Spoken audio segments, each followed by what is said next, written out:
Okay, the next section I'd like to hand over to Stephen Hall. Stephen's our General Manager of Activity Projects. Excellent. You never need to give me a microphone, but I'm going to be joined shortly by Jodie Kafer. Jodie is joining us from the assurance body. Just a little bit of background information about training package assurance. Sometimes we wonder how we get something into training.gov.au. We're going to talk a lot about that today, so don't panic. I'm not going to give it all to you right now, but probably just want to set the scene for this. You know, we work in the energy industry. We work in areas like electrical, ESI, refrigeration. We are used to compliance. We are very used to a set of rules that we have to apply and abide by to do anything.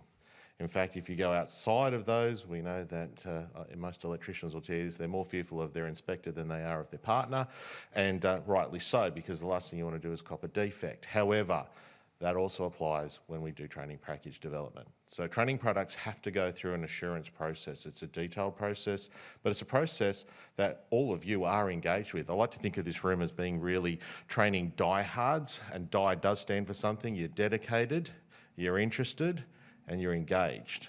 And that's why we need to consult broadly. We have to make sure that we have ticked off every single box, and it's not a box ticking exercise as such, but it's making sure we haven't missed anyone in the room, that we've heard your voice, and most importantly, we've taken what you have said and we've pushed it back into a training product. So with that thought in mind, I'm going to ask Jodie to come up in a minute and do her part. You ready to go, Jodie? Now, I'm going to highlight something. Jodie is a lovely, lovely person. She's the most bubbly person in the room, short of Emma, and I will acknowledge Emma Fox from DEWR here as well. But be kind to her. Save all your grief for me. I'm quite happy to take it. Over to you, Jodie.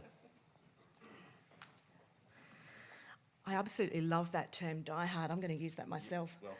I would always refer to myself as a training package nerd, but I love diehard. That's so much better. Wow, there are a lot of you in the room today, and I absolutely love the fact that you've got that training product development process map on the tables. Big tick. Okay, thanks to Powering Skills Organisation for inviting me to come along and talk to you today. I have a few slides to take you through what training package assurance is and what our role in that process is. It's a really important role in the new industry engagement architecture. And by talking about what we do and how we do it, I'm hoping to kind of demystify the thoughts about it being this overly onerous additional layer that's been embedded into the process. I actually think it's going to make the process easier because it's laying out very clear guidelines which were not necessarily, the architecture was there under the previous program, but it wasn't applied necessarily. So I'm happy to take any questions as we go, depending on time, or at the end, depending on how we're going. What do I press? Green? Yeah, big green. There we go. Okay, first up, and first and foremost, the assurance body is not a regulator. So you don't have to be quite as fearful of us as you do of the people that Steve talked about earlier. This means we do not make regulatory decisions or issue enforceable directives. It's a really important distinction and an important consideration in the decision by skills ministers to transfer the assurance function from ASQA, where it was initially placed, to the department. So I'm not sure if you're aware, but initially when the Jobs and Skills Council program, or Industry Clusters program as it was called in its early stages, when it was first kind of thought about and the process was kind of being developed, the assurance function was conferred on ASQA as the national regulator. A decision was made when the Labor government came in that that was possibly not the right spot for it to be. So it's come into the department initially, and a review of that will be undertaken at some point in the future. At the moment, we've actually only had 4 training packages come through the assurance body. So once it's kind of gained momentum, there'll be a review undertaken and it'll consider the longer term placement of the function. But for right now, we're in DEWR. So continuing with the what are we not theme, I want to focus on the right-hand part of this slide first. The assurance function is not an approval role, and we do not formally approve training package products. So we have not replaced the former Australian Industry and Skills Council. This also means that we do not commission training package work or act in any industry stewardship capacity. That's now all of your job. We also don't assess whether the skills and knowledge described in the training products are properly aligned to job roles and meet industry needs. Again, that's the role of the JSC in consultation with industries and all of you here. We also don't engage with states and territories about their decisions to fund particular products or to determine which qualifications should be declared an apprenticeship or traineeship. And the thing I'm really pleased about is we don't resolve disputes between stakeholders. Again, that's the job of the Jobs and Skills Council. So that last dot point under the knots, I'm going to come back to in a moment. So now let's talk about what we do. Our task is to undertake a technical compliance check of training package products and how they've been developed against a set of rules. And I'll talk about what those rules are in the next slide. So we do an initial check to ensure that JSCs have followed correct processes and submitted all of the relevant information and supporting evidence to us. We do a consultation check to assess whether your consultation has been broad, genuine, and that all voices have been heard and considered. And then we do a quality check to assess whether the products are written in plain language, the templates are correctly populated, and the product policy rules have been followed. So primarily it's this initial check, consultation check, and quality check. And then the other thing we do is we also engage with JSCs. We engage with them on best practice to foster a culture of continuous improvement. We've published a range of supporting materials to support JSCs to understand the expectations of skills ministers in relation to the assurance assessment. And at any time during the product development cycle, whether that's before the submission comes to us or during the assurance assessment process, we provide advice and feedback to JSCs on the structure of their training products. But to come back to that last point under the knots, I need to emphasise that we don't assist the JSC in writing product content. Otherwise, we'd effectively be assuring our own work. And finally and ultimately, we're actually accountable to skills ministers. So where we actually see consistent issues come up that indicate that there might be some more policy advice or indeed an amendment to the policy or the rules, we'll feed that up to skills ministers as well. Okay, next one. Now let's talk about the rules. I don't actually really like calling them rules, but let's call it the organising framework is what it really is. So the National Vocational and Education Training Regulator Act, bit of a mouthful, that act gives skills ministers the authority to endorse training products. It also allows them to set the training product rules through this Training Package Organising Framework, or TPOF, as we refer to it. So the TPOF also sets out what the assurance body has to look at and tells JSCs what they must do and how they must do it when developing or updating existing training packages. As you can see here, it's made up of 3 policy documents. There's the standards for training packages, and they contain the template requirements for how training package products must look. Then we've got the training package products policy, which governs the design rules, and then the training package products development and endorsement process policy, ridiculous name, TPP-DEP, which describes the how-to part of the development and endorsement process. So it describes how you go about doing it. It's a fascinating read if any of you want to actually have a look at it, but that's where this process map comes from. It's actually in the TPP-DEP itself. So, yeah. That last policy document, the TPP-DEP, contains a set of quality principles that my team and I use as the basis of the assurance assessment.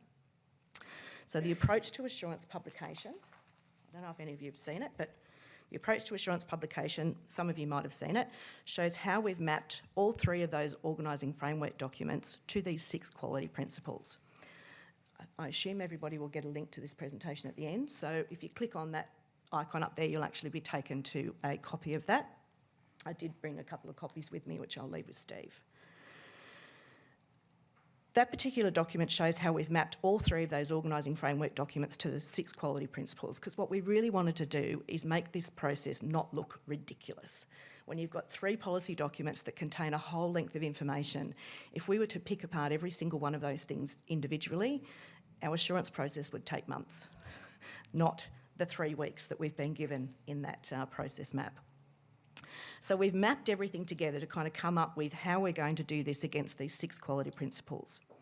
We chose the quality principles as this starting point because, as the policy says, they set out the purpose of the training products and their role in meeting the needs of industry, learners and the economy. They also cover all of the elements we're looking at in the assurance assessment, which is that adequate consultation has taken place to influence their development, like with all of you in the room today and those online, that the design of the products is consistent with the standards and product policy, and actually probably most importantly, I think, talking to what Anthony said this morning about the fact that the implementation, promotion and monitoring is now a very big component of one of the functions, the pillars of the JSC. We also look to see that any implementation issues that have been identified through your stakeholder consultation process have been considered, minimised and preferably addressed. And then finally, we actually look that the products themselves are deliverable and meet the industry needs as confirmed by RTOs and your industry.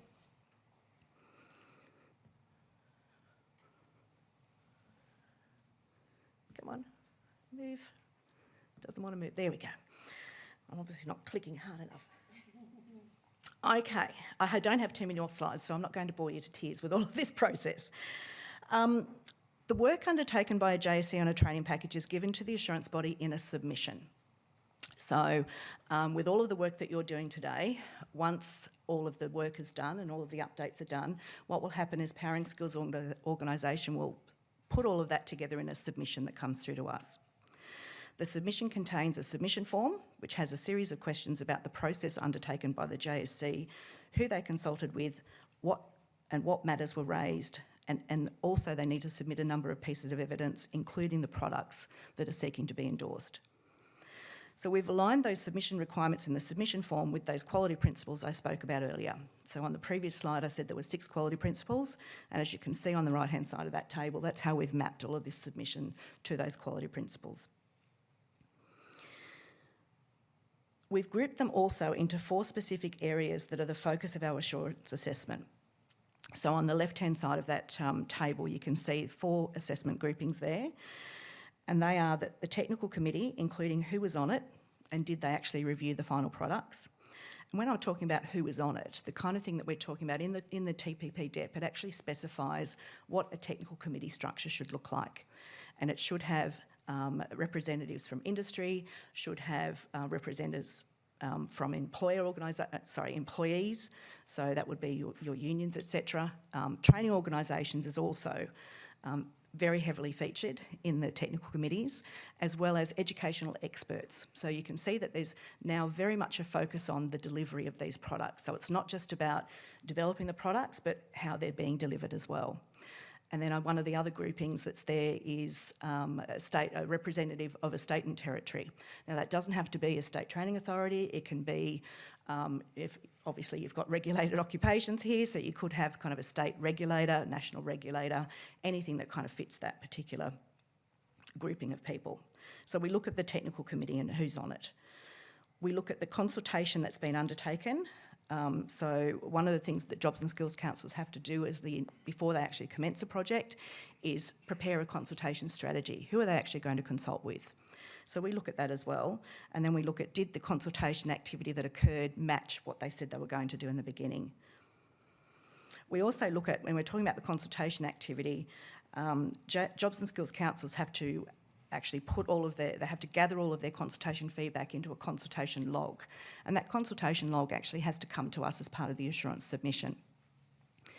The consultation log also, so there's a responsibility on Jobs and Skills Councils to actually respond to every piece of stakeholder feedback they receive. That's a big task. I can imagine that you might get thousands of pieces of individual feedback, and they have to respond to every one of those, and we have to see how that's responded to. Also, depending on the size of that consultation log, we also ask to see an overarching consultation summary that basically describes the activity and how stakeholder feedback was responded to. So the next category is called compliance with requirements. It's a bit of a kind of catch-all category. But this section of the assessment is looking at a broad range of things, including what's in the companion volume, such as equivalence mapping and pathways information. So we have a look at that stuff as well. And then finally, we get to the training products themselves. So as you can see, the assurance process is not just about looking at the products, we actually look at the process that was followed to develop those products as well. So depending on the size of the submission we receive, in other words, how many units and qualifications were reviewed in your projects, we might choose to only review a sample of those projects. So how we determine that sample is actually covered in that approach to assurance document as well, so you can have a look at that. The review of the products serves two purposes. First of all, we want to make sure that they comply with the design rules and the template requirements, as I said earlier. But then we also look to make sure that they actually reflect the outcomes of the consultation activity. So that's what I mean by saying we look at that consultation log. So if a JSC has responded to a piece of stakeholder feedback about a particular area of the product, we actually look to see, did they make those changes? We do also look at certain aspects of the products in more detail, including how foundation skills are captured and the AQF alignment. AQF alignment is particularly kind of relevant at the higher level qualifications. And then we also ask specific questions about the products in the submission form, including if the products contain mandatory workplace requirements, and if they do, what's the rationale for including them, where there's a prevalence of prerequisite units, and I know that's the case in some of your products. We want to know what process has been undertaken to ensure that the use of those have been minimised, and then also how the JSCs generally sought to rationalise the number of training products in the system. So they're the things we look at in the assurance assessment. Okay, this slide provides a little bit of a summary of the process, including what happens following the completion of the assurance assessment. I actually toyed with where to kind of put this in the slide deck in terms of sequencing, but I thought it would be a good way to do a wrap-up, so I'm almost at the end. As I said earlier, we're currently located in the department, but we are in a separate area from the management of JSCs, and that's very deliberate, so that we don't have anything to do with the funding decisions or the contractual or grant agreement requirements. We are in a completely separate division, albeit at the moment still in the same department. But just because we're in the department, I also want you to know that that doesn't mean that the assurance assessments are being undertaken by public servants with little or no knowledge of training package products or the importance of them to the industries they represent. As I said at the very beginning, I'm a training package nerd. And my whole team, I've handpicked my team for the skills and knowledge that they bring to it. And I needed to do that because we're a very small team. At the moment, we're actually only 7.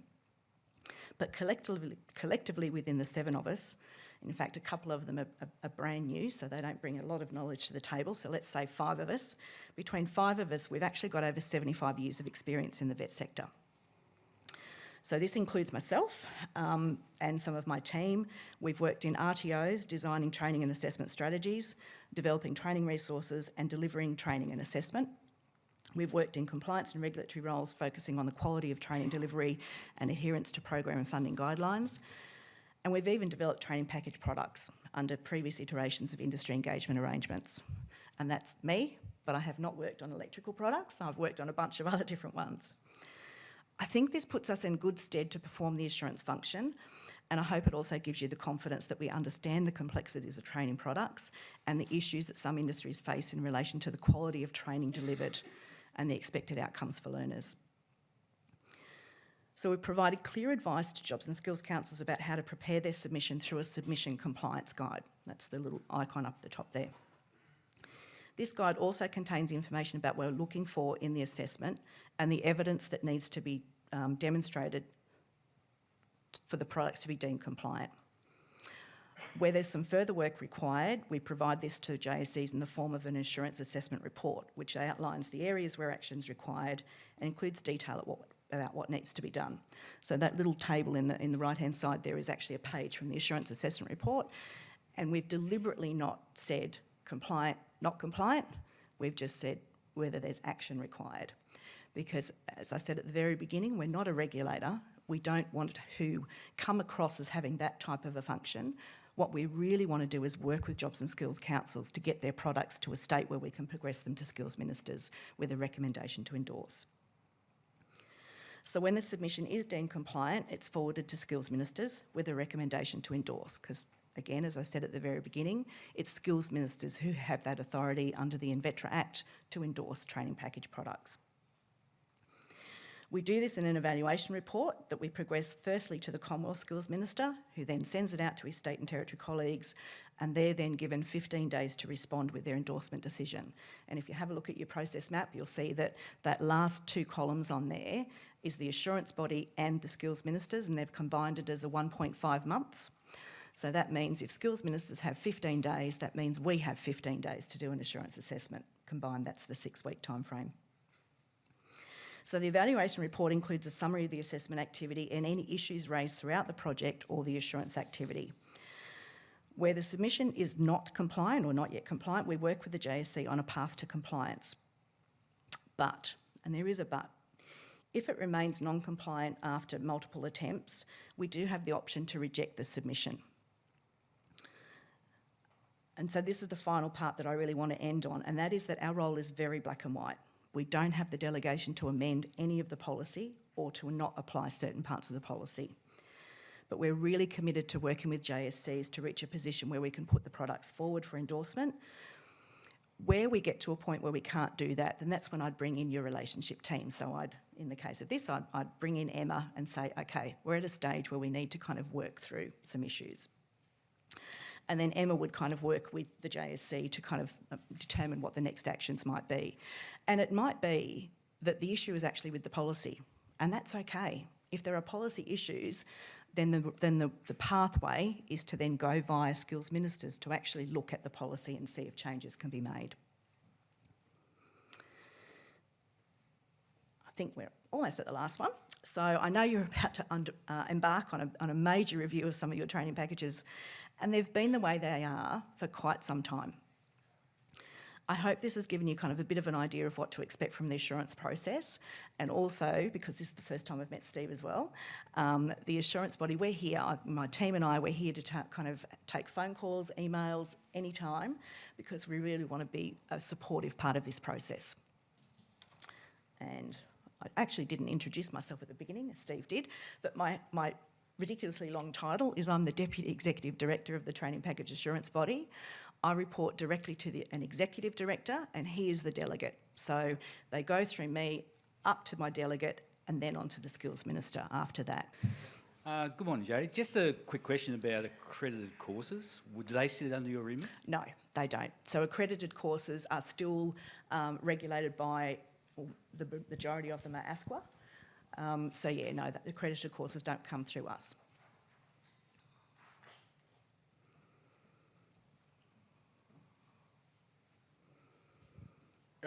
Jodie, thanks for your time. I was going to say, what are you guys sort of doing to try and get this information more broadly knowledge? This is I guess the first time I've heard of this body and what you're doing to get to other people who aren't here today or other industries across the education sector.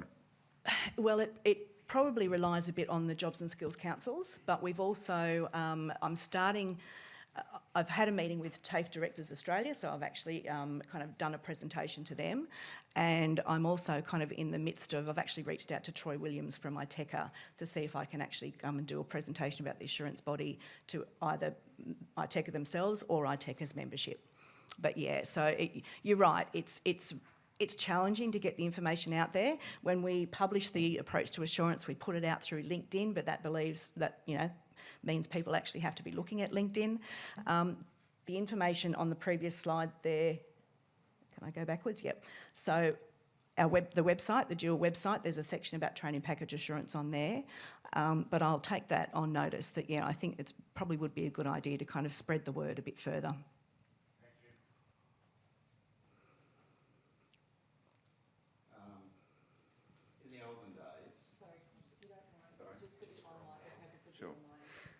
I love the olden days. I'm an olden days person myself. In the olden days, when we first started having training packages in '99, and subsequent ones, when they'd loaded the units into TGA, Yep. it was a cut and paste exercise, and there were lots of mistakes made, Yes. Yep. and words and duplication and that. Is there a different framework or process now that it's loaded into a non-live back end and it can be reviewed before it's made live or something, because you do see language and wording duplications and things like that caused by, not by the people, but by the process? No, that's a really valid comment, and there's actually been a major piece of work within the department over the last 12 months, and it'll be going on until next year, to actually revamp training.gov.au, which includes the back end, which is currently called Training Product Content Management System, and that's the system you talk about that you upload into this, and it creates all sorts of errors. Sadly, right now, you've still got the old system, but it's in development as we speak right now, and I think Powering Skills Organisation have been part of that. Yeah, so it will become much better, and it's a really good point you raise also, because I do want to say that the assurance body does not want to be there picking up your spelling mistakes. We really don't want to be picking that up. The people in the TGA team have actually been really good in, particularly with jobs and skills counsellors that are quite new to the process, they're actually doing that uploading for you. But once the new platform is kind of released, it'll be a much easier process, and even the consultation that the JSC does with their stakeholders will actually all happen through that as well, so you'll be able to comment on the actual products in the system.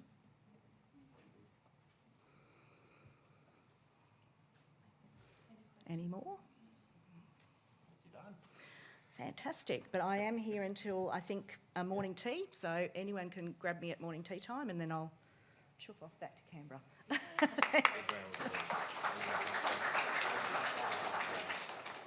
you. Thank you, Jodie. Watch out. Are you good?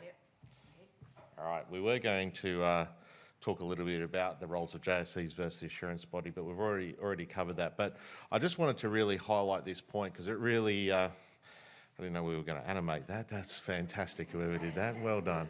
But it really just highlights the role that the JSC plays, and PSO, because as I said at the start, the rules have slightly changed from what you're used to. So anyone who might have been part of the SSO system, going back to the EOS, JSC, ISC system, things have slightly changed, but that doesn't mean they've completely changed. What it means though is that we put it through the lens of consultation, consultation, consultation. We want to hear your voices. We need to show them what we've done with those voices. And I think it's important to highlight too, sometimes we've heard that the RTOs have had too loud a voice, sometimes we've heard they haven't had a loud enough voice. Whatever way you want to put it, the training products are delivered by RTOs. So they need to be able to use it, it needs to be workable, and it needs to be able to, in a lot of cases, be funded by government. So it's in our interest as an industry to make sure that we get the right training product out there, and certainly that's the key. I'm going to pass over to Anthea now just to wrap up this morning, and then we'll see you a bit later on. I'll try not to stand too much in the way of between us and morning tea. I think the next step after morning tea is we really want to take the work that Jodie just demonstrated, and that's actually the most comprehensive explanation I've seen, and I feel like we're to your question, we are a little bit ahead of the game, I think, in terms of other JSCs and their in-depth knowledge of this. But what we'll talk about after morning tea is what that actually means and how it translates for the work that PSO does, and how we go about making sure that we're working in step with the assurance body and with DEWR and our stakeholders. And I'm really hoping we can get to the end of today and I not get asked ever again, when are you going to start working on the training packages? Because I think you'll see by the end of the day we're doing a lot of work on the training packages, but ensuring that we're following an appropriate process. So thank you again, Jodie, really valuable. We'll make sure as well, today's recording will be available online. So for those of you who do have interest, you'll be able to send this link to your colleagues who will also find the information that we're discussing today valuable.